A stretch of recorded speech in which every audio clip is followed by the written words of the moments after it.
Good evening, everyone, and welcome to Born and Red. I'm joined today by Sarib and Jake as we talk all things Liverpool and Slotsmen. Jake, how are you, man? How's things? How's Colombia? I'm doing well, man. Everything is going very, very well. How Yeah, about yourself? Yeah, how's everything going out there? yeah, everything's good from my side. We had a good game yesterday, good preseason game, which we're gonna go into. Sarib, how are you? You know what? I'm good and I'm even better. Shall I tell you why I'm even better, Gina? Graham Austin. Even better because he had finally decided to host the show I'm on. Listen, The last show that he hosted, I wasn't there, but finally we get to see Mr. Saj Iqbal LFC listen. host the show. We've been crying. Jake, I promise you in the He's background. he's becoming a professional. He did this in one take this time. Last week he took two. There So we go. we're There we go. we're And the more he improving. does it, like we told him, it's going to get better and better and better. Yeah. Yeah, the thing is, I don't want to take over, man. I feel sorry for that. I know he's got a baby boy um, last night, so I was like, you know what, I have to fill in over the next few days. So fair play. Look, as long as people like you, I don't really care.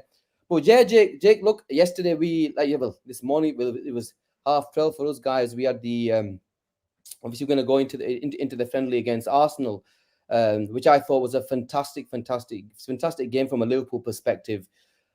I know it's just a friendly, and I know people, we shouldn't get too excited about them. I know it's just about building fitness and all that type of palaver.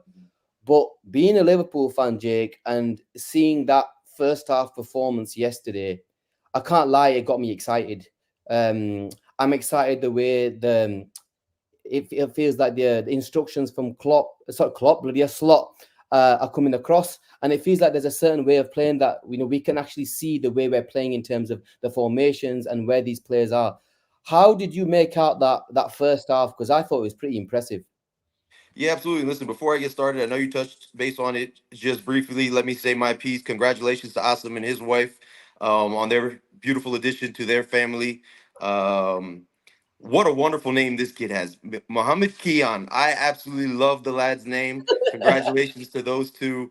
And I don't know how this guy was working yesterday with the baby boy in the family, but hats off to that man. As far as the game and the team is concerned, let me preface what I'm going to say. Anytime any of us or anybody else for that matter has positive things to say about the way that we're playing football, it doesn't mean it's a knock towards the way that we used to play football under Klopp. So let's preface that first and foremost. I love Klopp. Everybody loves Klopp. If we're enjoying the type of football that we're playing right now, it's not because we didn't enjoy the type of football we were playing under Klopp. Because in our heyday, it was the most exciting and the most exhilarating football that there was in Europe. With that said, moving forward, I absolutely love what I'm seeing from this team. I could sit here and talk to you all night about the things that I love, but first and foremost, there's an identity to this team. And I think you have to start with that. The identity is evident just from watching these boys play. And we're not even talking about, you know, our entire first team being fit. We're talking about more than half of our first team not even having one training session with the new manager. So props to the manager, props to the team.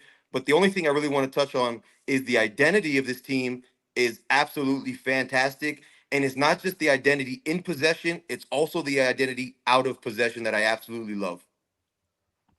No, you know what? You're 100% right there, Jake. You know, this is why in the first half, about the first, I think first few minutes, you actually saw the way we actually played. And I think, Sarah, I'm gonna come to you in terms of the actual first goal, because it actually felt as though that Liverpool actually enticed the press, allowed look, Arsenal are one of the best pressing sides in European football. We enticed the press, we let them come, and then it was like when they come to press, bang, we were good enough. Long ball went out to Jota, really, really good head down, and then Elliott's amazing through ball for Salah to put it away. It actually felt as though that first goal had slot written all over it. Yeah, absolutely. And look, I I think first and foremost, I think the most important thing is the way we played. I don't think the result will define what will happen in the season or how we're going to play going forward. It was more about the patterns of play, the goal itself. I think these kind of things we have to look at and it can illustrate as to what might happen in the season rather than the result. Because Yeah. we're going to get on to second half later. But the first half, we had a lot of first teamers: Jota, Salah, Elliott, Szoboszlai in a new position. I think we'll get onto that. I know Jake's a big fan. Yeah, the first goal was really, really good, and I've not really seen us play like that before, and it was very, very interesting. I think the pass from Elliott Salah was really, really good, and when Mo Salah's in that position, 9 times out of 10 that hits the back of the net. I know, Gene, you are the Salah lover. We're all Salah lovers, but you are a bit more. But yeah, like he looks so sharp, Mo Salah, and yet a slot in his press conference. I watched his presser today because I was trying to find a stream for it yesterday. I couldn't. He said, I've spoken to a lot of people at the club. He comes back like this every single summer. But I don't know. Something just seems a bit more different. Maybe it is his last season. Maybe he wants to go out with a bang. But he's certainly shining. Even the game against Betis, he was so good. Yeah, against Arsenal, he was a really, really good. But that goal was I said it in jest about a week or so ago in training when he blasted that shot outside of the box with his left foot with the type of velocity he had. I know it's in training, but we haven't seen that type of shot from Salah in quite a while. That was very, very encouraging. I know it's just training, but just even to see it in training, you know that it's still there. Yeah. Just right. Just another point, Gene. I really, really like I watched a little interview with Sky that did with Lucas Leiva, and I know Lucas Leiva is a cult hero to some of us. To me, he is especially. Lucas Leiva was speaking about Arne's slot, and he was speaking about him in such high regard. And I think we're going to talk about the first half in a bit more depth. But he said something like, normally when a new manager comes in, the situation at clubs when a new coach comes in is bad. But this time it's very, very different. The players are, finished third in the league last season. Klopp left the team in a very, very good position. Slots come in and he's implementing his style with the players that he has, and it showcased yesterday, and it makes a lot of sense to me because sometimes a managerial change is not always a bad thing. And I think if we're going to base it off yesterday's performance and early morning for some of us, the optimism is very, very high, and I'm very optimistic, Gene. I really enjoyed what I saw in that first half. I was really, really impressed, and I don't like to take too many signs from preseason, but when you play like that, it's very hard to not. Yeah, look, as I mentioned, this was our first real preseason game, Jake, where, obviously the first one, it was the first one, it was Real Betis. You could actually tell that, in terms of the intensity, it was nowhere near what we saw last night, because you could see that it was a proper game of football in a sense where both sides actually went out really wanted to win the game. To be fair, I looked at the first team lineups, Jake, and I thought, Arsenal probably got a few more first teamers in their lineup over those guys. But you could actually see very early on that there was only one change made from the Betis game, where Jota came in instead of Wataru Endo, and that was, in a way, it was a huge change for us guys anyway, because it made sure that we've actually got an actual focal point up front. But in terms of Wataru Endo leaving, that then left Dominic Szoboszlai and Curtis Jones in the double pivot. And I know me and you had a quick chat earlier in regards to Dominic Szoboszlai in that sort of position. I thought he was pretty impressive, Jake, in that position. I wasn't expecting him to see him there, because at times I felt as though he was the last. He was probably sitting slightly deeper than Curtis. Curtis had a bit more license to go forward, and Szoboszlai was the last man in terms of the midfield. What did you make of his performance yesterday, and also what do you think about that position for Szoboszlai in terms of going forward? I think it's important to start off by saying the opinion that I have on this topic has nothing to do with the performance from yesterday. Let's start with that, because you cannot just base an opinion on this subject off of the back of a preseason match. So let's start with that. Of course, it's a preseason game, and the result of the game is basically meaningless, so forth and so on. But with that said, when you're talking about the type of football that Slot wants to play, and he made a comment no more than a week ago when he said the specific type of player he's looking for in that position requires agility and requires the ability to progress the ball to the attack. Yeah. When you're talking about, and we had this conversation last week, you asked me what type of player I'm looking for in that sixth position. Yeah. And I mentioned to you, I'm looking for total control football. When I factor in what Slot wants in that position, and also what I'm looking for in that position, I don't think people are going to like what I have to say. I don't think there's a better fit for that role than Dominic Szoboszlai. And what I mean by that is someone that's available and someone that's going to be better than him. I don't think it exists. You can take your Whartons, you can take your Edisons, you can take your Varellas, you can take your Zubamendis, You can put them all together. You're not going to find, in my opinion, a player that's better suited for that position than Dominic Szoboszlai. Now, with that said, I will concede there's an argument to be made. I won't necessarily agree with it, but I understand the argument that if you want to say he's better suited in a further forward position as a 10, fine, you can make that argument. However, when I take a look at the team that we have and I factor in the players that we have, and if you ask me, what is the best position for him? I think the best position for him is in that sixth position, and I think that for two different reasons. Number one, I think his profile is an absolute match for that role. The problem that you have with Szoboszlai, and it's a good problem, is he is so prolific in a number of different positions. You can make an argument that he can play in loads of positions and you can get the best out of him. So that's number one. But number two, the issue that I have with moving him further forward, and we'll talk about this a little bit more in depth later, is you're taking the guy that I love the most in that 10 position out of that role, and that's Harvey Elliott. If you ask me, we are a better team with Harvey Elliott starting at 10 and Dominic Szoboszlai starting as a 6, as opposed to another 6 coming in and Szoboszlai moving forward into that 10 position. So I have two problems with that. I don't want to take Szoboszlai out of the 6, and I definitely don't want to take Harvey Elliott out of the 10. Okay, so what you're trying to say to me, then you want to have a double pivot of McAllister and Szoboszlai, and we'll give license to the likes of Elliott to go further forward than the 10. Sarib, what are your thoughts on what Jake's saying in terms of Szoboszlai in the 6 in a double pivot?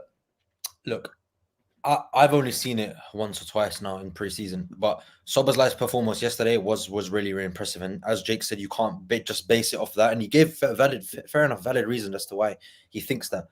I just think first and foremost, I think Wataru Endo is not good enough to be a starting 6 for Liverpool, and I completely understand why. But he is a natural number 6. He is going to be more defensively solid than Szoboszlai, than McAllister, because he is bound to that position where Szoboszlai's more frequent is done further up the pitch, closer to the box, as a 10, as a left winger off the right hand side, wherever you like to play him. I think he's better in the attacking areas. Now, that's not to say that I didn't enjoy his performance in the 6, because from what I've seen, it was impressive in the pivot. But I just think over a season period, over a longer period of time, that will come back to bite you. And I don't want to just base it off last season, because we did see Szoboszlai play kind of out of position, more say the right center midfield role, and he had to do the overlapping when Trent was inverting. I just think over a course of a season, you might see the downside of him playing further back, maybe in defensive areas, maybe in defensive actions. Let me give you an example. Alexi McAllister is a perfect example, right? In European football, I think only Trent and him were dribbled past the most, or was it the Premier League? Now, I didn't think he did a bad job at the 6, but he is not a natural number 6, and those stats show you that he wasn't, because if he was, that wouldn't be happening. And I don't think he was high for tackles won in the Premier League either. I think he was like 20th or 21st. So that's what I worry about, because Szoboszlai's best work, I think, is done further forward. So is Alexi McAllister. But I do agree with your point. Harvey Elliott's work is also done further up the pitch. So what do? We've got so many players in attacking areas, but we've got no one going backwards, that we have to make sacrifices somewhere. Now, that's where I think people are, and I can understand why, for good reason. People are not giving Sobo the credit of the athletic profile that he has. This guy has the athleticism in the legs to cover an immense amount of ground. He's that space eater that we're talking about. So when you're talking about a guy like McAllister, the profile that he has versus the profile that Szoboszlai has to avoid getting dribbled past the number of times that you're talking about, that's not going to happen with Sobo. Are there going to be some defensive deficiencies there? Yes, of course, because he's not wired mentally as a defensive-minded player. That's for sure. But when we're talking about the type of football that we're playing, you cannot use last year's argument for how we played under Klopp versus how things are going to work this season under Slot. It's a totally different system. It's a totally different structure. It's not going to be playing basketball. We're going to have more possession of the ball. It's going to be much more control of the game. We're not talking about running this guy into the ground like we did last season and him getting, 3-4 months into the season and him being leggy for the remainder of the season. That's not going to happen under Slot. Is there an argument to be made that there are some defensive deficiencies there? Absolutely. But you have to take into consideration the profile that the manager is looking for. He told you what he's looking for. He's looking for agility. He's looking for ability to progress the ball forward. That's Dominic Szoboszlai to a T. But that's because we believe that we're going to have majority of the ball. Now, you might have a structure where your idea is to keep the ball, and I'm sure Brentford have that same idea. I'm sure Brighton have the same idea, but it's not going to happen every single game. And my issue is, Jake, there's going to be games where we're not going to have more of the ball. There's going to be games that, like the Arsenal away, like the Etihad away, maybe even a Manchester United. Who knows? I'm not saying specifically, but generally that we won't have more of the ball, and we need more grit in midfield. And we're going to get onto the second half about grit. But sometimes we're going to need players in there. Now, sometimes we're going to need players in there that can win the ball back and push us back forward so we can recycle the ball. And that's where we were so good under Klopp. And I completely get it. 2 different systems, 2 different structures. That's why I'm speaking more generally. Because if you look at it logically, Szoboszlai is not a defensively minded player. Neither was Alexi McAllister. And we'll see the deficiencies of them.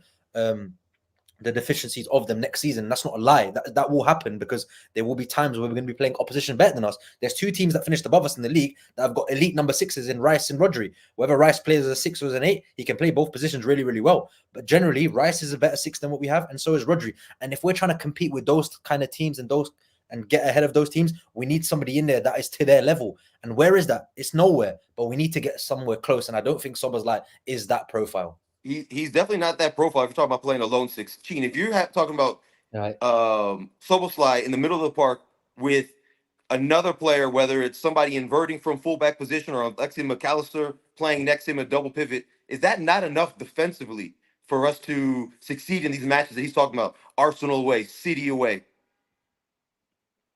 Look, Jake, I'll be honest with you. I was really impressed with the performance. I want to start from what I actually saw. I was really impressed with him. I saw a lot of energy, and I was pleasantly surprised to see how well he does. I know there was moments last season, at the start of last season, when we went down to 10 men against Brentford, and I think there was another game where I just felt as though Szoboszlai got the Spurs. He was unbelievable because I just felt what he gave to that team in terms of energy, in terms of progression, and in terms of giving us that nous in that area when we were down to 10 men. I thought he was fantastic.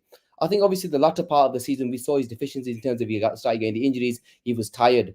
Looking at this Liverpool side, Jake, even though it's probably going against what probably Slot really deep down wants, I still want a profile of player that's going to come into Liverpool that has a defensive sort of mindset, but at least has the ability to progress the ball. Granted, there's not players out there that are going to be good enough to possess both areas that are unbelievable in terms of progression and unbelievable defensively. Because them two, let's face it, I don't even think Rice is an unbelievable distributor of the ball. Yes, he's decent. There's only Rodri out there. Who else is actually out there that we could actually get? I get your point in terms of, is there anybody else out there who's actually going to really elevate us to a next level where it will actually, it doesn't require any sort of coaching, any sort of helping him through this phase? People have mentioned the likes of, Varela's and Edison's. I like Zubamendi. Arib is probably one that, I could probably go with. And to be fair to Jake Arib, Zubamendi is one player that Jake's actually said if there was one player in terms of the midfield that he would buy, it would be Zubamendi in the double pivot. So respect to Jake. I get where Jake's coming from in terms of profile. But I look at this side, Jake, I think we still need somebody. I want to see a Szoboszlai further forward, Jake. I want to see more of that. I don't want to see him in that double pivot. You think he's better than Harvey Elliott in 10? I don't. I'll say it right now. Harvey Elliott is a better 10 than Dominic Szoboszlai. I'm yet to see Dominic Szoboszlai play in that proper 10 role. Because before that, where he played, Jake, when he was at Leipzig and stuff, he played unbelievably well in that position. His numbers were decent. He got the goals. This last season that's just gone, I don't want to base it because he never played in the 10. So we can't exactly base, because we've seen Harvey Elliott play further up the pitch in that position. It's slightly different. They're definitely different players. Even when you put them in that right-sided midfield role, they're going to bring different things to the table. Of course, there's no question about that. And then another thing, Jake, what I like when Szoboszlai is there, what I saw yesterday in terms of the actual team, right? We saw in terms of the fullbacks, we saw the fullbacks, they were up and down, but coming inside the fullbacks, they were running it onto where the likes of Salah were playing in them type of balls. I want to be able to see Dominic Szoboszlai, and we saw that in the first game where he made in the first game against Bedford. I want to be able to see that. Harvey Elliott doesn't possess that. Granted, Harvey Elliott gives us something completely different, and Harvey Elliott, look, is a different type of player. He he's a proper 10 where he's going to actually look for the final ball. And we actually saw that yesterday. The lad could have had 2 assists and 2 chances. If Josh had put them chances away, he would have had 4 assists yesterday. So fair play to Harvey. He offers us something completely different. And Harvey Elliott is still 21. He's still got a long way to go. He's got a crazy, crazy ceiling. But back to Szoboszlai, Jake. Look, I still want to see Liverpool able to sign a player that has the defensive sort of mindset, but also able to progress the ball. If it meant maybe he's not an unbelievable progressor of the ball, I will take that as long as we can coach him for him to become an elite sort of level type of in terms of progression. Because I think it's important that we provide them tools, even more so when you've got the likes of Trent coming back, who's going to be bombing up and down, he's going to look to go forward. We need somebody next to him that's going to give us that. In the big games, I don't want to be found out, because I always felt as though in the big games last season, we sort of struggled when we didn't have that space eater or invader, Asim wants to call it. I don't think that that's the profile that the manager's looking for. And I know you mentioned that. I know that you mentioned that. And I want to make something clear. I'm not saying we don't need to make an addition. That's not what I'm saying. What I'm saying is this. If you're telling me that we're going to make a signing in the midfield, I don't think there's a midfield player we're going to be able to bring in that's better than Szoboszlai in the 6. That's number one. So number two, if we're going to bring a player in, it's going to be a replacement. I would ship Endo out, number one, and I would replace Endo and have some depth in that position, because we don't really have a lot of depth in that position.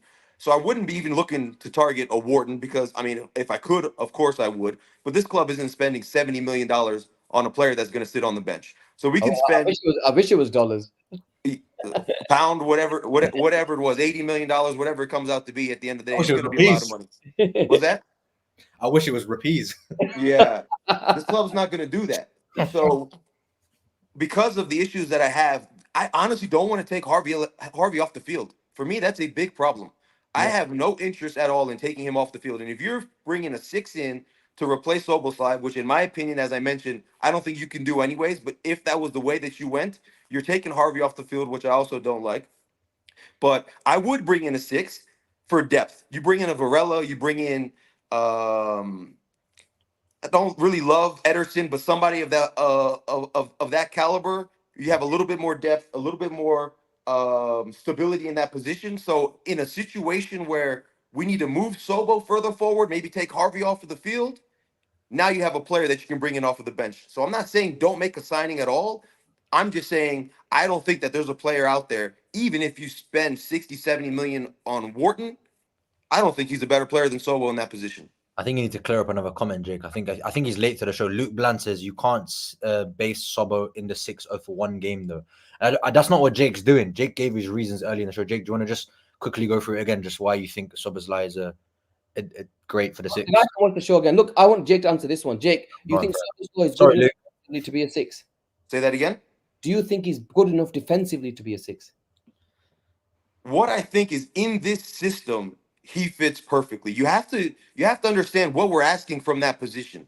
Is this a lone 6 that's just going to sit back there and have to eat up ground and have to, roll up his sleeves and have the defensive mentality to have duel after duel after duel? No, that's not what we're asking from this player. Are there going to be situations where he has to roll up his sleeves and be physical and do the dirty work? Yes, absolutely. We saw that.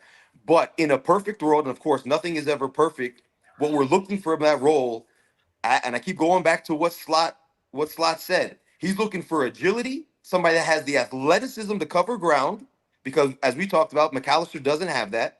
The athleticism to cover ground, but more importantly, you need somebody that can retain the ball, that's press resistant, that can link up, play short passes within the midfield. More importantly, can progress the ball forward to the attack.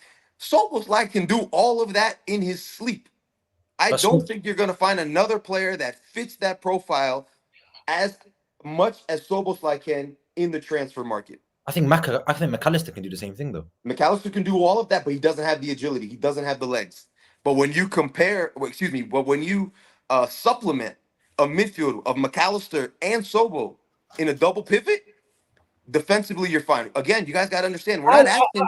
Jake, I like the two. You mentioned the two now. You just thinking about it. Them two in midfield. Look, there was times where we played one. We played just McAllister there last season, and we did okay. Okay, yes, and if you've got another double pivot. Look, there's Jones as well that can play there, Maka and a Sobo a double pivot.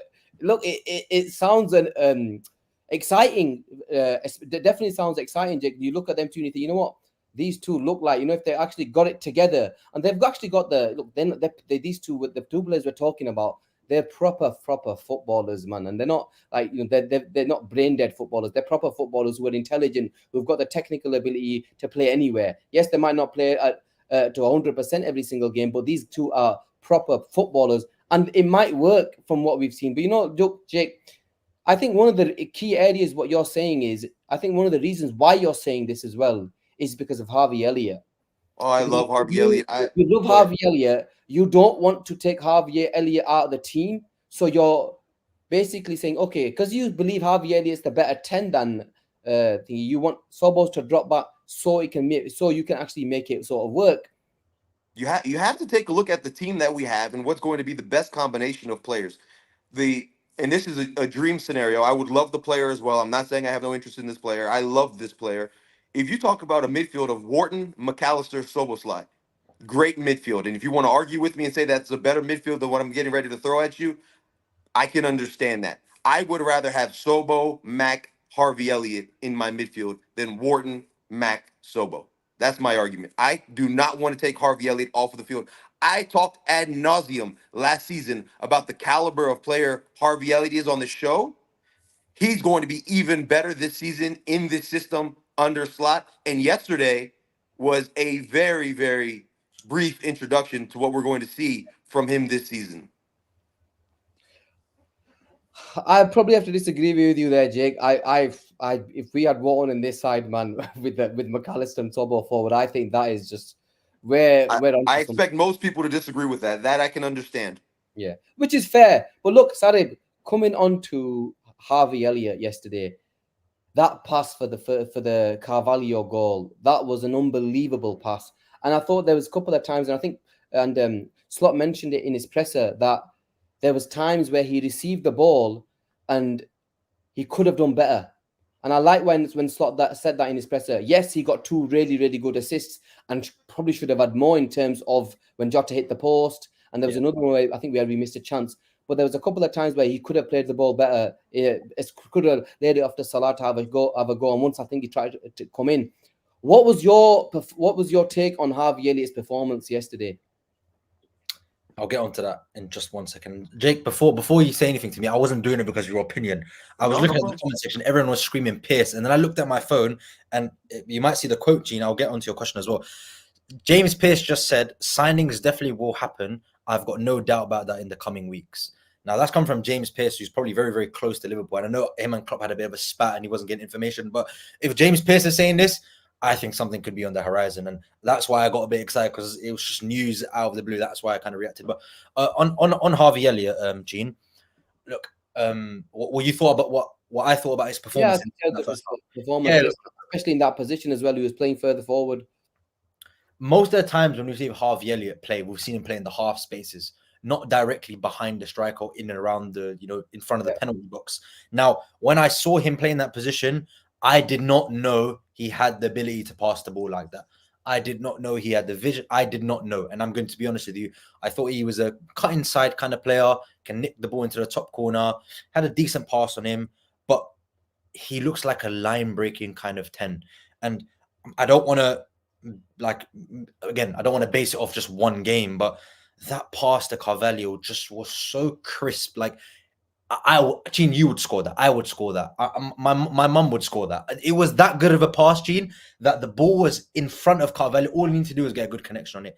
And it's that little position where he picks up just inside, outside of the box, the larger box, when he just picks up that little area, not the half space, but just kind of in front of the goal and just loops the ball over, and Carvalho finishes off beautifully. Now, maybe they know each other's game because they were in the Fulham Academy together. They've grown up together. We've seen a little celebration against Newcastle a couple of years ago when they did that celebration. Look, and was I impressed with that? Absolutely. The dynamic I was really impressed with. It was really, really fluid. But I'm just more surprised. I'm very, very surprised. And we saw Elliott play more at the end of last season. And I don't want to get onto Jurgen Klopp, but he did touch on it. He said, I wish I played Harvey Elliott a lot more than I did. And we can see that's the quality he has. I didn't know it. And I always thought maybe he's a bit too small. He's got a bit of, a size problem. He might be a bit weak on the ball. But no, on the ball, he is magnificent. And I completely agree with Jake's points why he likes to see Harvey in the 10. Because if he keeps performing like that, makes passes like that, my feet are up, mate. My feet are up. Jake, in terms of Klopp and in terms of systems, Harvey Elliott could be a proper beneficiary in terms of systems, because this system sort of suits him. Like especially when we're pressing in a 4-2-4, we've got 4 progressive sort of players, and Harvey Elliott's got that sort of intelligence to drop into the half space when he needs to, especially when we're in terms of build up. I saw there's numerous times where he dropped further down. He was able to receive the ball, so we can actually take the team further up the pitch. I like that dynamic, and I like that we've got a player of Harvey's ilk who's actually been here a few more years now, and it could be a big season for him, because previously, look, when we played a 4-3-3, it was difficult for him to, number one, he wasn't good enough to, let's face it, to be the actual right winger, because we never really possessed the pace. In terms of the 3 in midfield, we always played with like sort of dynamic sort of midfielders. He was the one that came bar last season. We always played with the pressers, all that type of stuff. And this time, he's a bit more of a quality side of good on the eye, a player that can make that sort of pass, looping it over. And I sort of agree with Sarib. I never really saw that type of pass previously from Harvey Elliott, what we saw yesterday. Yes, I've seen him play really good passes. He's neat on the ball. He's really, he can play a pass whenever he sort of wants. But to have the ability to be able to play a looping ball just outside the box and to score a goal like that was really impressive. Yeah, listen, I talked about it a little bit earlier, and I don't want to. This is not a knock on Sobo. I love Sobo, but Sobo doesn't make that pass. He doesn't have that type of vision. He's not that type of player. We talked about it a little bit earlier. They're different types of players. Even if you put him in the same position, they're going to give you 2 different things. I was talking about this with Asim a little bit earlier. There was a game last season where Sobo enters the box, makes a late run into the box, and heads it in for a goal. I forgot who crossed the ball into him. That's a play. That's a situation that you're not going to get from Harvey Elliott. So you're going to get 2 different types of style of play from both of these players. But the ball that we saw yesterday, the point that I'm making, that's not a ball that Sobo's going to make. And it's not because he can't make the pass. He doesn't have that type of vision. You need a certain level of vision to be able to make that pass. You have to be able to anticipate the game. And again, it's not a knock on Sobo. Very few players. I forgot who made the comment earlier today that I read on the type of player that Harvey Elliott is. But he basically said he's a quality player. There are not many players that have the type of ability that he has. And what he's basically referencing is the level of vision that is required to make that ball. Sobo doesn't have that. Most people don't have that. We don't have many other players in this team that have that. Alexi probably has that. Mo probably has that. That's probably it. Nobody else in the team has that level of vision, let alone being able to execute it with a perfect ball into Carvalho. So I love this player. I've always loved this player.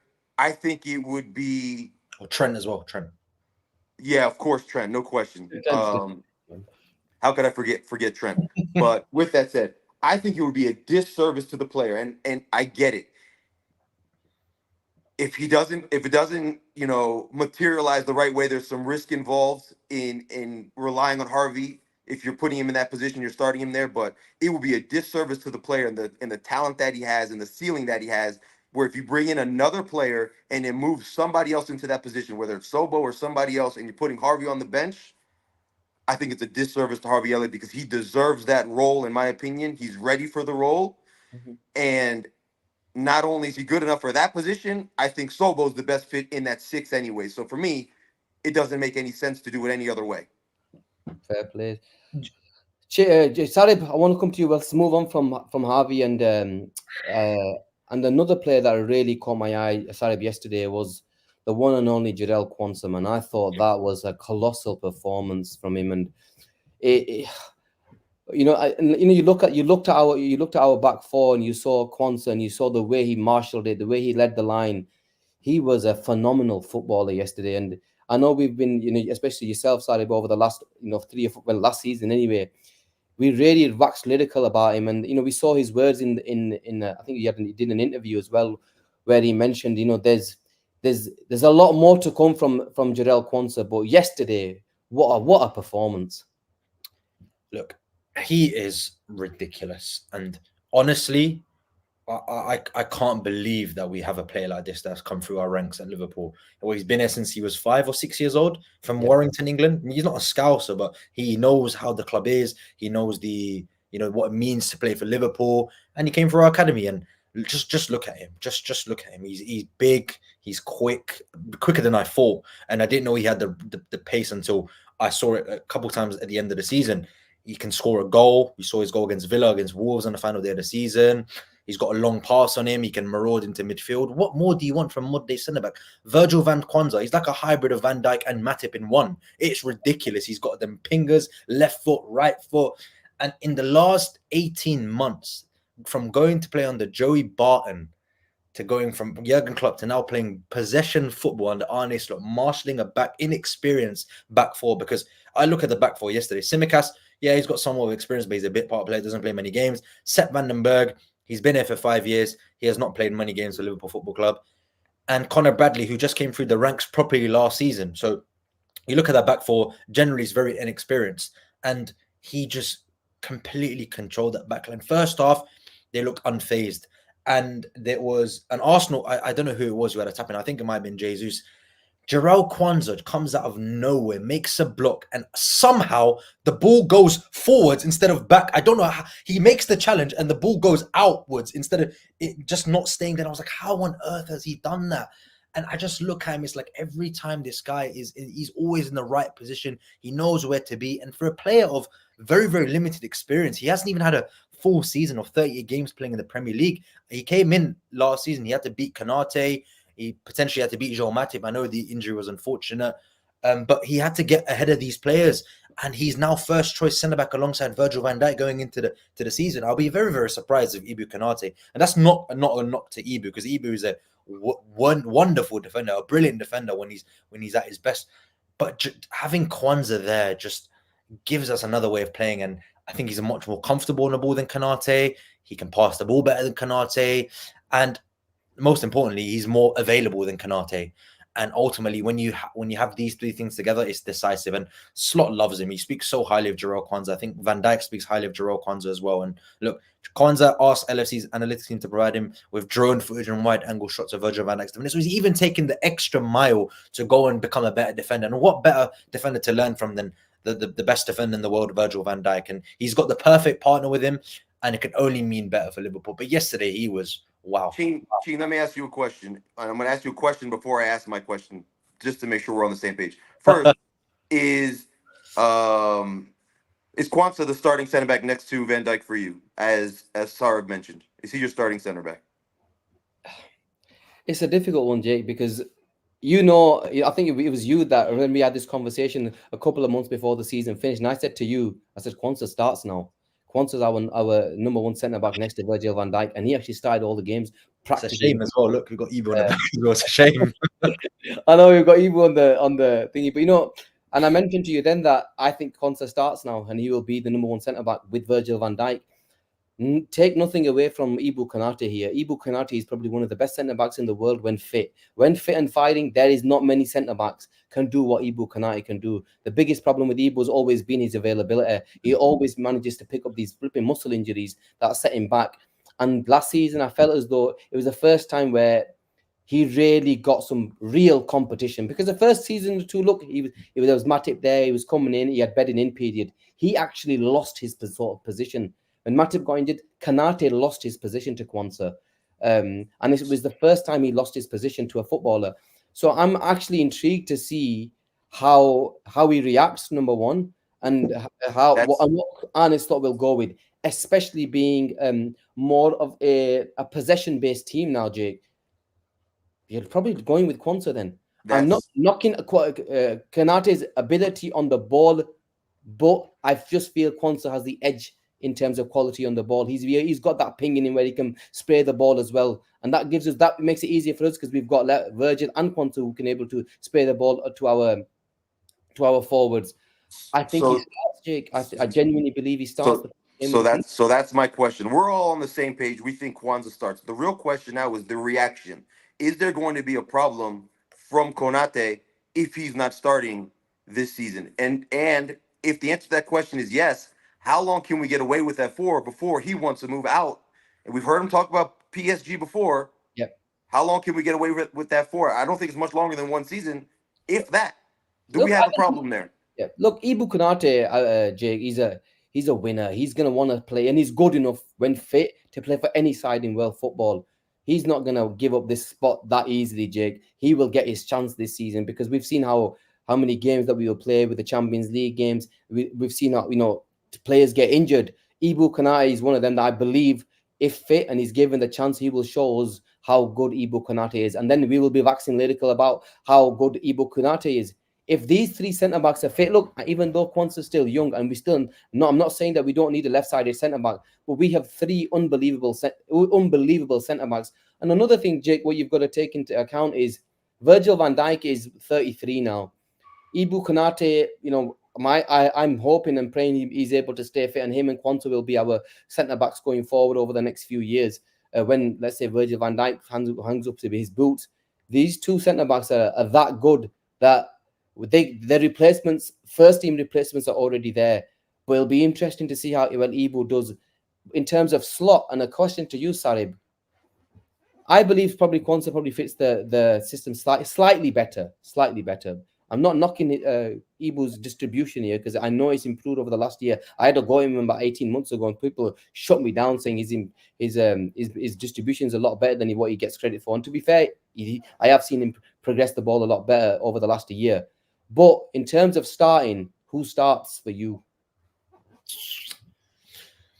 I think if we're basing off the preseason, I think that's the only base we have. I know it's a very short space, but you can only base off what you've seen, and I don't want to do it. But based on what Slot said and how he likes to play, and from what I've seen in preseason, it looks more than likely that Jarell Quansah will be that player.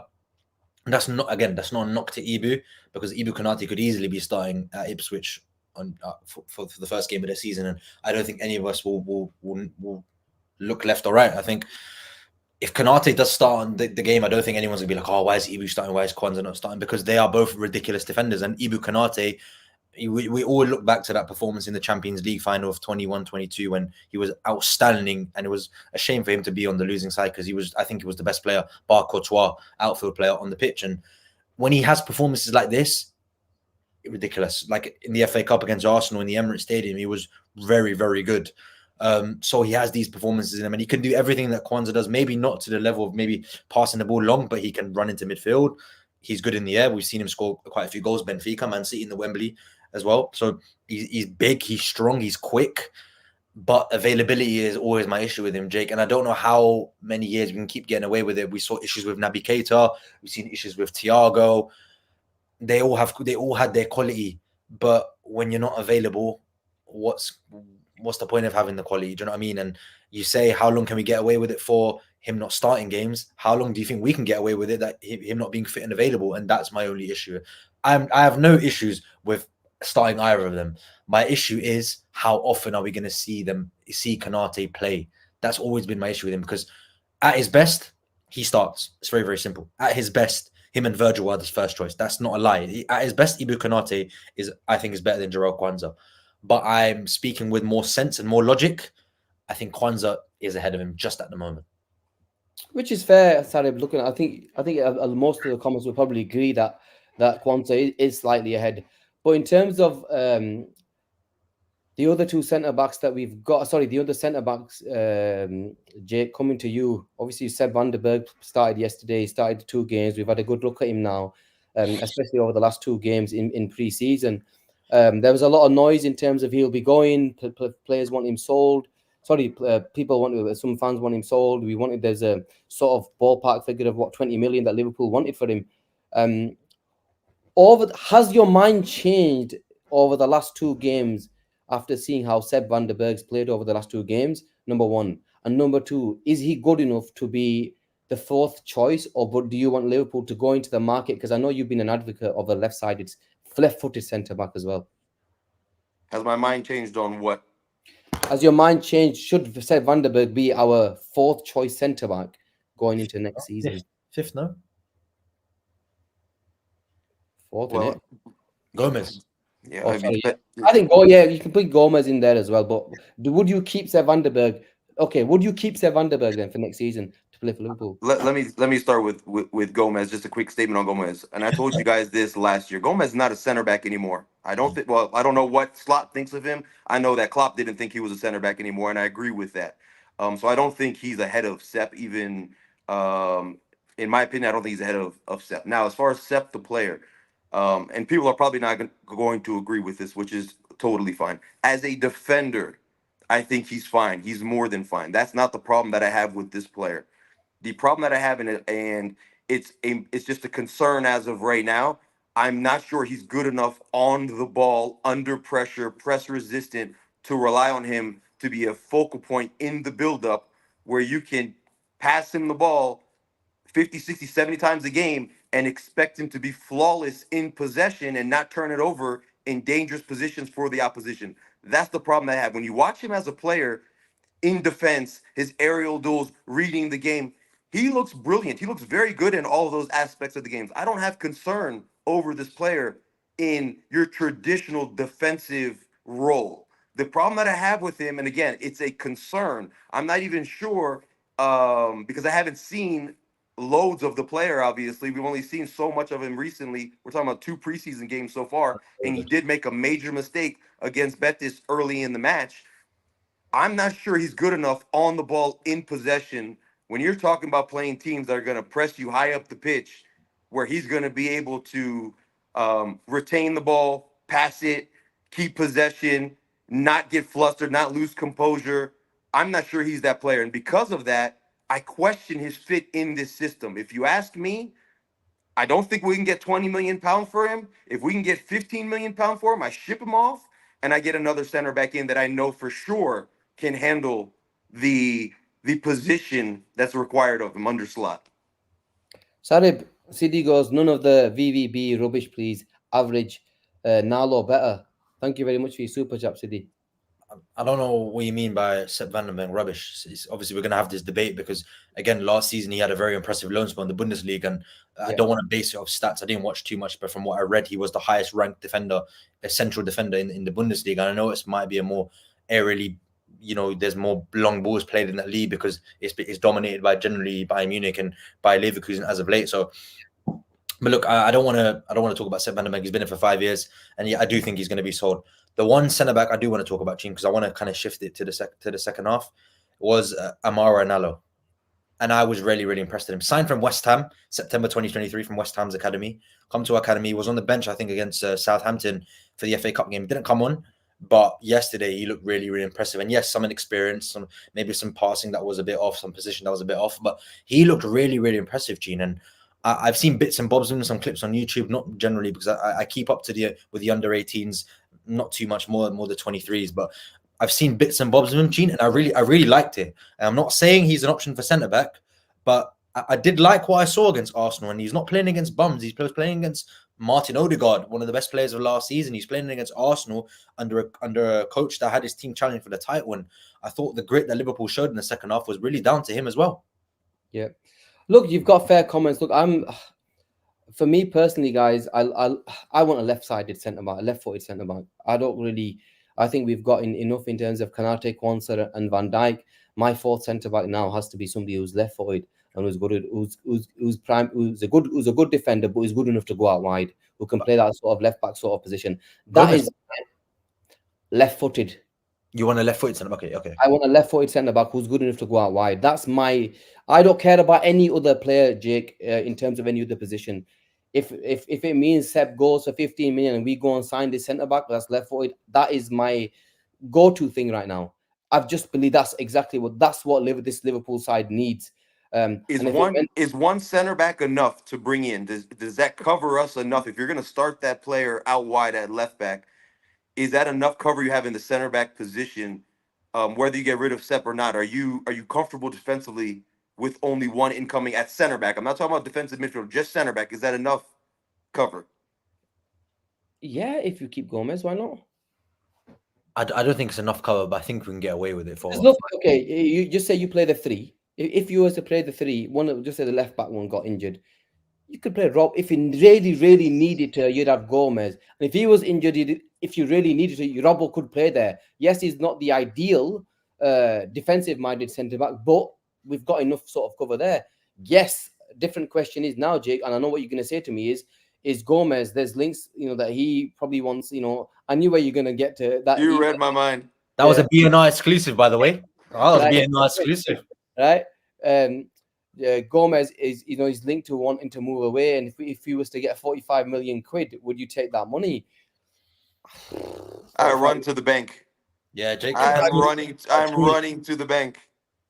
It's a lot of money. It's a lot of money, and I would probably take it because I just don't think his availability has been there over the last 3 or 4. Well, since he's been here, I'm not gonna just base his availability over last season. You got to base it over 3 or 4 years. Is Gomez going to start? Probably not. Sidi mentions Lukeba. He's the one that I've always wanted, and I really, really, really want Lukeba. So this is my my thing with the left-footed centre back. I really want him, and I want. When you play Trent, Jake, I want Trent to be able to have real license. Obviously, I'm not saying go and do whatever you want, because probably that's not going to be the case. He's not going to have the license to whatever we want under slot, because there's a certain dimension that we will want to play.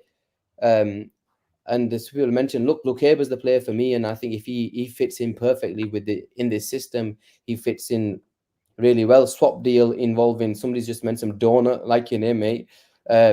Swap deal for Botman, I'd take it. I'd jump on it, mate, if you gave me a swap deal for Gomez and Botman. Hincapie is another one. CP Forest missing my number one choice is Hincapie. Isn't there are players out there who are good enough to play there. So maybe then we need Botman has ACL. Fair play. Really? Forget that. I don't want to go anywhere near it. That's got one ACL. I want, Gene, is the one that we wanted last summer but couldn't get it done. You know what I'm gonna say. You know who I'm gonna say. We wanted it last summer but we couldn't get him. We signed a contract extension at the club he is. Signed a fucking 13-year contract at the club he's at. Mr. Levi Colwill. That's who I want. That's the profile player. Man, I moved on from him. To be fair to Sarib, he's a really good player, and we all wanted Levi Colwill at the start of last season, but he had a good what type of season did he have? Injury prone. But he was playing left back as well. Going back to the main question that you were going to ask. Number one is Gomez going to be here when the transfer window closes? And number two, if the answer to that question is no, do you still only need one center back to come in, or do you now need two? I believe we need two, because I believe Gomez is going. I genuinely believe. I think it's going to be time with Gomez leaves. I think it's time's up. That's what my hunch is. What about you think? What do you two think? Do you think Joe Gomez stays? Go on, Jake. Do I think he stays? That's a very difficult question for me to answer. I want to sell him. Let me make that very clear. Do I think we sell him? You've always wanted to sell him, though. I've always wanted to sell him. And we could talk about that at length another time. Do I think we end up selling him? It's hard for me to believe another team is going to offer us 45 million for Joe Gomez, if I'm being quite honest with you. I mean, it was agreed. It was. That's why I said another team, because I don't think Newcastle's coming back in for him. So, Edwards isn't going to sell him for much cheaper than that. If he already got Newcastle to agree to 45, even if it fell through, he's going to fight to the death, if you will, to get somewhere near 45 for Joe Gomez. So it's hard for me to believe that another club is going to make an offer of 45 million for that player. I'm going to go ahead and say that Gomez isn't going to leave by the end of the transfer window. That's my guess. Look. Let us know in the comments as well, guys, what you guys think in terms of Gomez. If he was to get the fee that Newcastle offered us, 45 million, would you sell him? And I want to know what the comments think in regards to. Before we carry on, we get on to the bits of the second half. Yeah, someone put a comment up saying BNR not reading out super chats anymore. Sorry, I didn't even see them. I can't even put comments up anymore. But I think I was actually going. What I was doing is, and I know it's probably Muzza. I've just read these messages. What I was going to do is, I'm actually going through it. I just want to put super chats just like that, because we're on a certain topic. The next topic I was going to go on was Mo Mohammed's, Jake. He mentioned this, and I completely agree with him, mate. He mentioned the left back was a glaring issue. Thank you very much, Mo, for your super chat. Left back was a glaring issue. Need an upgrade. Your thoughts? Yeah, of course. I mean, we talk about the need for a left-footed center back that can play in the wide areas. That's what we're talking about. In my opinion, now that I've made it clear that I'm playing Szoboszlai in the 6th. I also believe that Anthony Gordon is coming in before this window closes. With all of that said, I think the biggest need that this club has is a center back. I think that's the number one need that we have as of this exact moment. What a lot of people seem to forget, and I don't want to downplay how well Gomez played during the early portion of last season. I think from the start of the season all the way through December into early January, I think he was absolutely excellent. The Yeah. problem that you have with Joe Gomez is consistency. That's just one of them. You got a lot of problems with Joe Gomez, but one big one is consistency. He got absolutely battered by Saka when we went to Arsenal away. He got absolutely battered by him. And fair play, Saka's a world-class player. He's absolutely phenomenal, great player. But the problem with you that you have with Gomez, when he loses confidence, you lose the player entirely. You lose him 100%. I feel like from that moment forward, we lost him as a player, and you saw it in the team selection. Klopp stopped putting him into the team. Obviously, looking at yesterday's performance in Sarib, we had Tsimikas starting in terms of the left back position, and this is why I wanted to go to that left back sort of position. Your thoughts, number one, in terms of Tsimikas. Look, we've got two left-footed fullbacks who like to go forward and bomb forward. Obviously, Robbo's the number one choice. Tsimikas. What's your thoughts on Tsimikas? I know he's probably at fault for the goal. I thought it was shambolic defending, if I'm honest with you. Your number one primary job is to defend the person that's got the ball, and for you to do what you did. What he did was, just not good enough. What are your thoughts on Tsimikas? Is it time to cash in and bring in that left-footed centre back stroke fullback and use that money for that? And then I can see Jake. You were mentioning, Jake, two centre backs. If you said to me cashing on Tsimikas as well, then I can say, yeah, we need two. But your thoughts on Tsimikas and his future, number one? Okay, just on his future, from what I've heard and from what I've read, I'm not an ITK. From what I've heard and what I read, the indication is that Liverpool are not looking to sell Tsimikas, and he is not looking to leave the club. So I just want to get that out there. So I think by the end of the summer, Tsimikas will still be a Liverpool player, and the expectation is that he will still be a Liverpool player. Second of all, my issue more with Tsimikas is that he is very, very similar in profiles to Andy Robertson, and he likes bombing up the field. And attacking wise, he's very, very similar to Andy Robertson, but defensively, he's not as good as Robbo as well. So that's the issue I kind of have. At least Andy Robertson can, at least hold himself down. I think Tsimikas, sometimes he gets weights off the ball a bit too easily. And my issue with him, Gene, is that because he's a second choice, and Jake disappears because he doesn't want to talk about Tsimikas. As soon as I said Tsimikas is staying, he's like, you know what, I will leave then. Okay, he's not a fan. I don't think we all are. But just on Tsimikas, I think he is a decent player. I think people give him too much abuse, because I think people tend to forget that Robertson was one of the favorite players on the Jurgen Klopp. He played a lot of minutes on the Jurgen Klopp as well. It was very hard for Tsimikas to get into the team. And when you play a bit part kind of role, 1 or 2 games, it's very hard for you to build rhythm. And I remember on the touchline against Everton, Gene, I think it was the game after Robbo got injured, Tsimikas was really, really bad. And I remember Klopp was barking orders at Tsimikas, saying, do this, do that, do this, do that. And it takes Tsimikas a couple of games to kind of get into a kind of rhythm, into being more consistent. And we saw it last season, because when he got a run in the side, I thought he was decent. And yeah, again, if we want to progress as a football club and move away from this, we're going to have to. And I think the injury to Tsimikas against Arsenal at the Anfield game was very unfortunate, because I think he would have kept his place. But let me ask you a question about Tsimikas. Now that you're talking about him staying, we've heard comments basically more or less from the club that there's potential Endo's going to leave. There's potential Gomez is going to leave. Yeah. These are obviously players that more or less are not in favor of the actual manager for whatever reason. Why do you think it is, if the general consensus is from most people that observe the team that Tsimikas isn't good enough for the club? Why do you think it is we haven't heard anything about him potentially leaving? Why is the club wanting to hold on to him if that's an accurate statement? Because, Jake, I don't think we will find another player that will know his second fiddle and be happy to sit on the bench the whole season and just take his chance in 1 or 2 games. I don't think there's very few players in Europe. I'm not saying he lacks motivation, or or I think Tsimikas knows maybe that this is the level. Like I know what, maybe I'm not good enough to be a starter here, but I enjoy the role. I enjoy the environment. Some players, just want to be more comfortable. Maybe Liverpool is comfortable for him. I know he's got a good friendship with Mo Salah. I think there's more, not necessarily footballing reasons. I think there's way more to it. But look, there's very few players in Europe that you'll find that will be happy to sit on the bench. And yeah, you might give me some names now, but I can't really think of many players that will be happily, that they're second fiddle. Everyone will be wanting to, get into the first team. So I think maybe that's why Joe Gomez wants to play centre back, and he will not get that chance. Hence why he's asked to leave. Some players accept their roles, and maybe that's why there's been no talk of him leaving or him wanting to leave the club as well, or the club wanting to let go, because it's very hard to find players like this. And again, someone's put a comment about Tsimikas' contract expires in 2027, and if Liverpool wanted him to leave, they wouldn't have offered him a new contract. I think it's only last summer that he signed a new deal, Jake. So I don't see it personally, and I don't think he's a player that will be pushing for the move. And because the new manager's coming as well. Again, he might not get into the team, but it's a real opportunity for players that might not have got the opportunity under Klopp to stake their claim as well. Just to put that out there. Right. Now, obviously, we're going doing super chats. Sarib, this one's for you, mate. I think somebody's expecting an apology from you. Can Sarib apologize to me, R.E. Nunez? Why?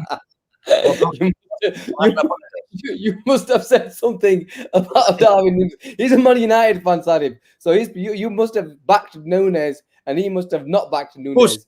Of course, I have to. Nunez is a Liverpool player. I'm going to back him regardless. Like, even now, I'm still going to back Nunez against a rival. When we're talking in between us as Liverpool fans, of course, I'm going to give you the pros and cons. But Nunez can be the worst striker in Europe, and I'll still say he's better than what you have, because I'm not going to say United player is better than Liverpool player, because my ego. I'm an honest fan, but my ego is not that big. My ego is too big to admit a United player is better than Liverpool player. So I'm not going. I was going to say something. You watch football with your eyes, then.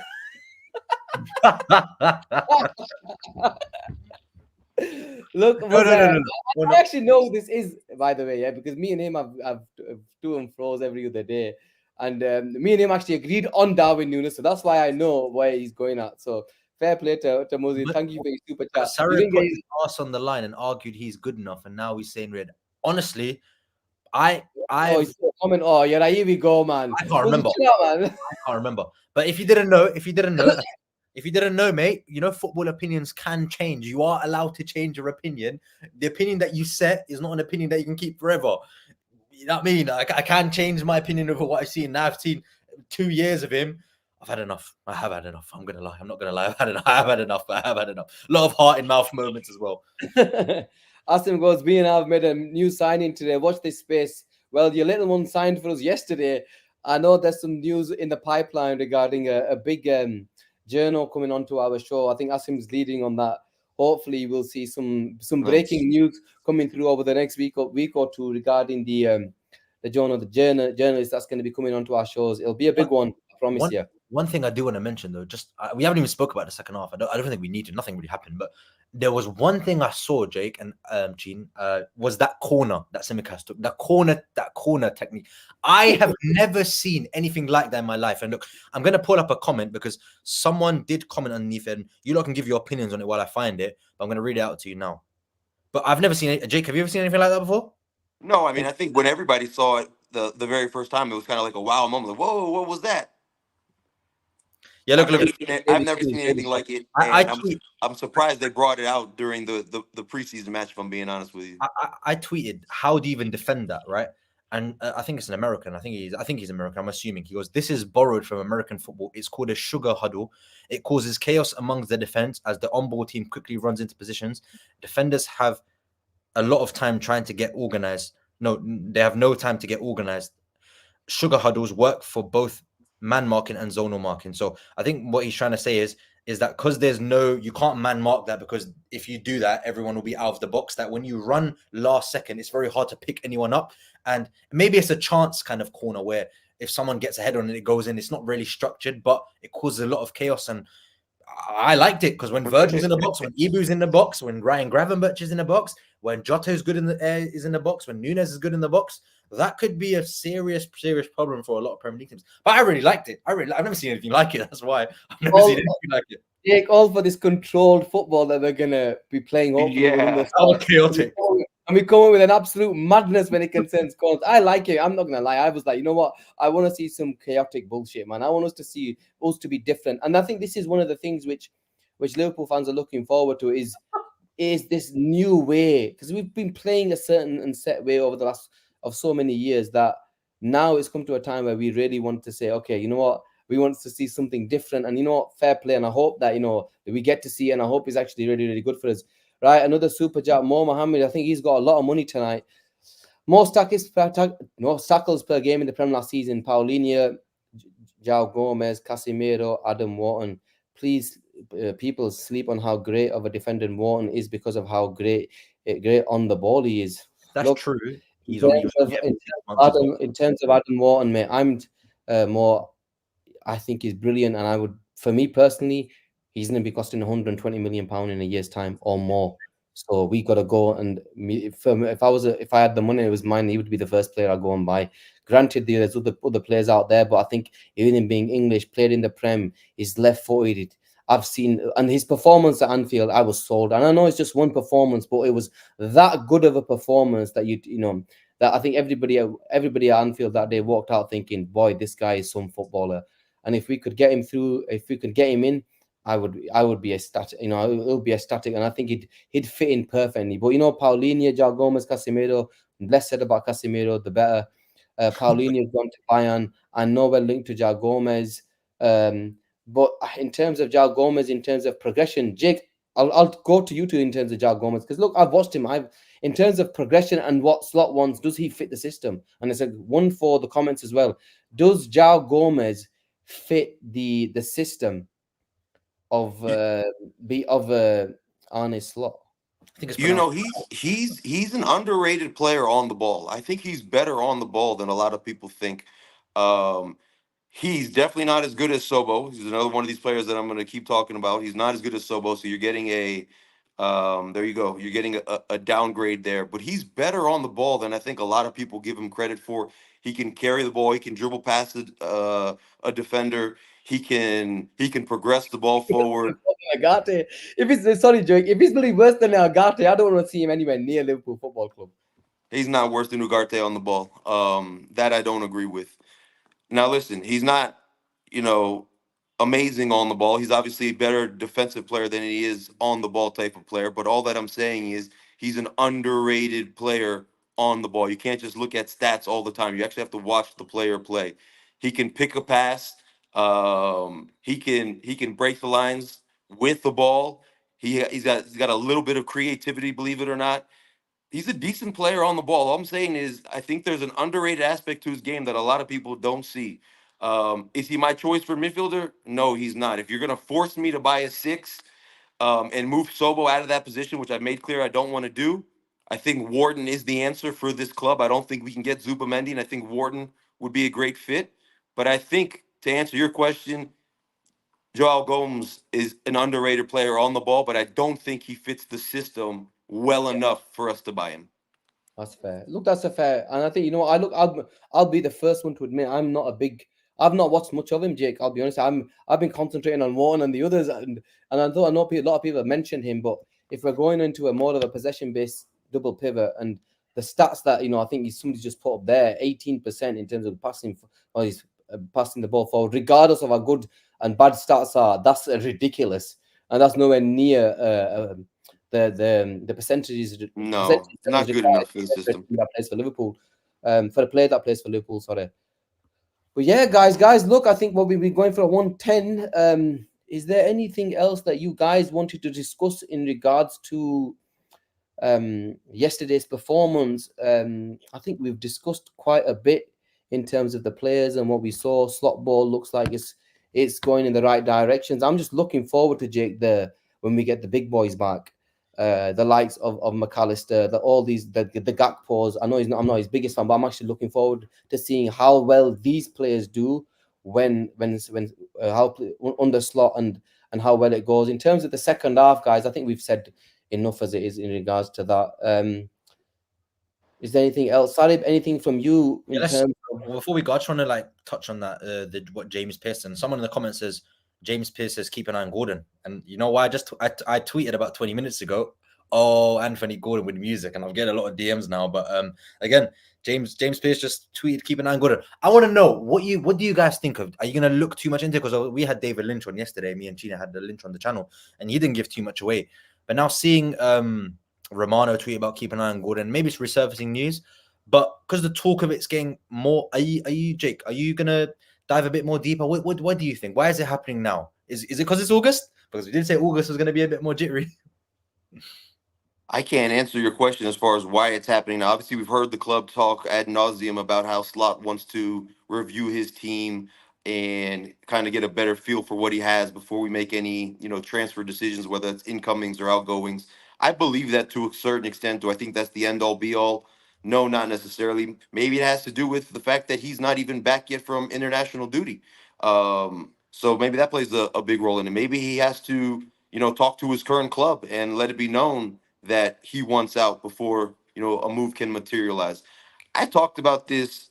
I didn't talk about it. I tweeted about this yesterday on my personal Twitter account.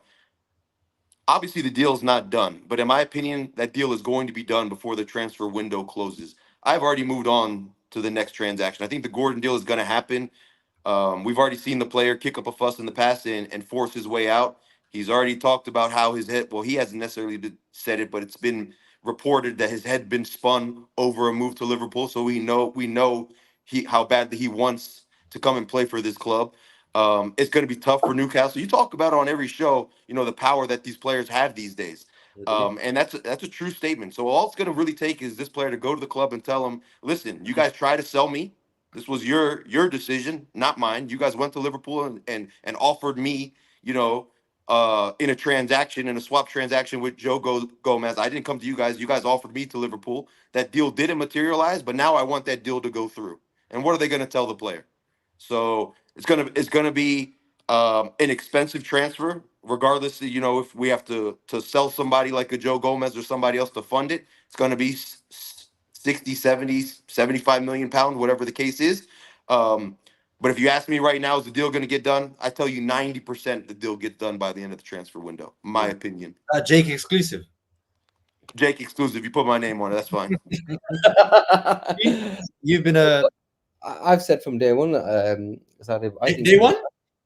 Day one. I didn't even know there was a day one for Gordon. I didn't even know there was a day one. It just came out of the blue. Jake knows who I've said day one. Jake knows. Out of the red, not out of the blue. We don't like blue around it. Out of the red. It came out of the red. Yeah, and look, I think he signs, man. I think I even said I think Gomez is going to go, and I think we'll sign Anthony Gordon before the window closes. I think it's just there's just too many facets to this deal that it has to happen.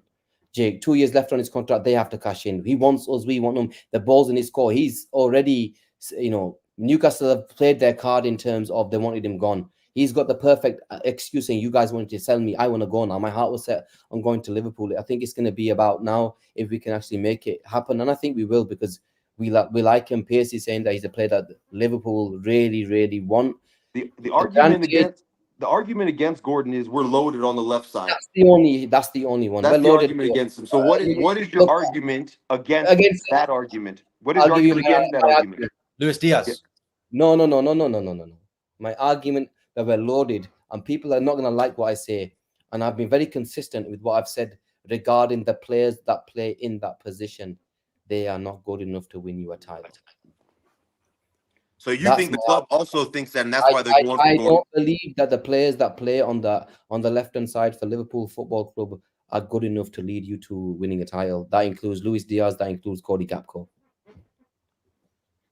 It's clear that the club probably feels the same way. But look, if we sign him, Jake, and he plays in that position, there's no other clear sign. Of course. And look, I think there's another comment I saw that he might even be bought to play on the right-hand side. Yeah. It'll be interesting to see what happens. I was going to say it'll really be interesting to see what happens. Look, with the new system, with all of this taking place now, Jake, there is going to be some sort of movement in terms of the forward line, and I think it'll be interesting to see how we go. I'm looking forward to it in terms of our forward line. I just think that I want it to work more than anything. And the biggest thing that I want from the coming season, Jake, is I want to see cohesion amongst our forward players, because I've not seen it. Yes, we've got the goals. Yes, we've been okay. Yes, we've done all of that. But the truth of the matter is, Jake, our forward line have simply not been good enough in terms of the way we play. I don't see triangles. I don't see intricate passes. And I never saw that over the last 2 years with this Liverpool forward line. And it's sad because when I see the 5 forwards, we practically have every single element of forward play in our attacking forwards. We've got the Fox in the box. We've got sort of pace in terms of Salah. We've got, the gap calls. We've got Nunez. We've got every single facet, yet we didn't make it work. And I'm just praying that we're able to find a solution in terms of playing proper football. Well, and you haven't seen the forward line under Slot. I know you hate this argument, but he's early indications he knows what he's doing as a manager. So I can accept that. we need to see these attackers under Slot. I can accept that, and I've got no issues with that. Let's see what happens. Let's not look, Jake. My issue with, I don't want to bring Darwin Nunez up again. With all due respect, you can be coached as much as you want. The chances that you miss it, if you miss them, doesn't matter who coaches you, mate. If you can't put the ball in the back of the net, if it's a sitter, then it's on your then it's on your head. But look, guys, I think I think we've been going for 115 now. Sarib and Jake, man, it's been a really, really good show. I've really enjoyed it. You know what? I've actually enjoyed hosting today, Jake. It's been I know last week was our first one, but you know what? I'm getting there. They'll take me a bit of time. Don't knock it till you try it. Don't knock it till you try it. They always say, "Don't knock it till you try it." Look, I've never been that type of host. I've always been one of them that wants to speak about sports stuff. But you know what? I've actually enjoyed this chat, guys. So respect to everyone in the comments. I try to keep everything engaged. If you haven't liked and subscribed, please do like and subscribe to the channel. Like I mentioned, we've got something big hopefully coming on our playback. If you guys haven't joined our playback, do join us on there. We've got Asim's got a few more shows coming. We've got a lot of content coming your way over the next especially over the next couple of months, and you'll see a lot more hopefully in the pipeline. But guys, from BNR and Gene and Jake and Sarib, take care of yourselves. Have a good one, and I will catch you very soon. Later, fellas.